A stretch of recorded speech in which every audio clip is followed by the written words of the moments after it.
సాక్ష్యాలను కనుమరుగు చేయడానికి ఎంత ప్రయత్నాలు చేసుకుంటూ వస్తున్నారో, సాక్ష్యాలను వెలికి తీయడానికి మేమెంత ప్రయత్నం చేసుకుంటూ వస్తున్నామో, ఇది సాక్ష్యం అనే విషయం మీ దృష్టికి వస్తున్నాను. నేను ఇంతకంటే ఏం కావాలా? నేను మొదటి నుంచి ఒక మాట చెప్పాను. ఇందులో ప్రధాన నిందితుడు సురేష్ రెడ్డి, చిలుకూరు ఎస్ఐ.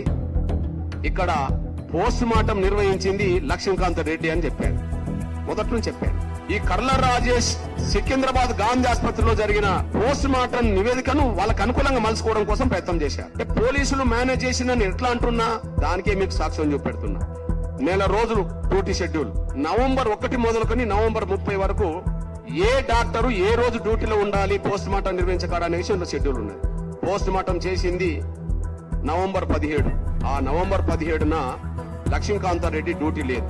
ఆయన షెడ్యూల్ చదువుతాను. డాక్టర్ లక్ష్మీకాంతారెడ్డి 8వ తారీఖు నాడు నవంబర్ ఉన్నది, 13వ తారీఖు నాడు డ్యూటీ ఉన్నది, 19వ తారీఖు నాడు డ్యూటీ ఉన్నది, 17 లేదు.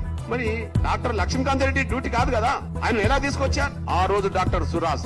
19వ తారీఖు నాడు డాక్టర్ లక్ష్మీకాంతారెడ్డి ఉన్నది, కానీ 17 తీసుకున్నాడు. ఈ 17 తీసుకోవడానికి కారణం ఏందన్నప్పుడు, డాక్టర్ సురాజ్ ను పోలీసులు మేనేజ్ చేసుకున్నారు. ఈ A1 A2 స్థానిక ఎమ్మెల్యే, కోదాడ ఎమ్మెల్యే సహకారంతో డాక్టర్ సురాజ్ ను మేనేజ్ చేసుకుని ఆయనను ఆ రోజు డ్యూటీలోకి రాకుండా చేసుకున్నారు.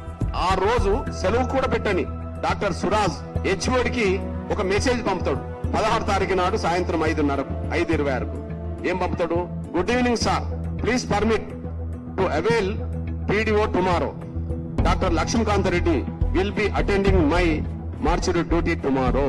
ఈయన నేను రాలేను అని చెప్పుకోవడానికి అవకాశం ఉండాలి, గాని నా స్థానంలో లక్ష్మీకాంతారెడ్డి మాత్రమే వస్తాడని ఎందుకు పెట్టి?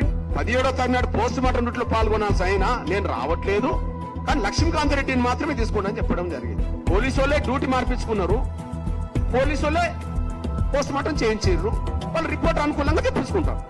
సాక్ష్యాలను కనుమరుగు చేయడానికి ఎంత ప్రయత్నాలు చేసుకుంటూ వస్తున్నారో, సాక్ష్యాలను వెలికి తీయడానికి మేమెంత ప్రయత్నం చేసుకుంటూ వస్తున్నామో, ఇది సాక్ష్యం అనే విషయం మీ దృష్టికి వస్తున్నాను. ఇంతకంటే ఏం కావాలా?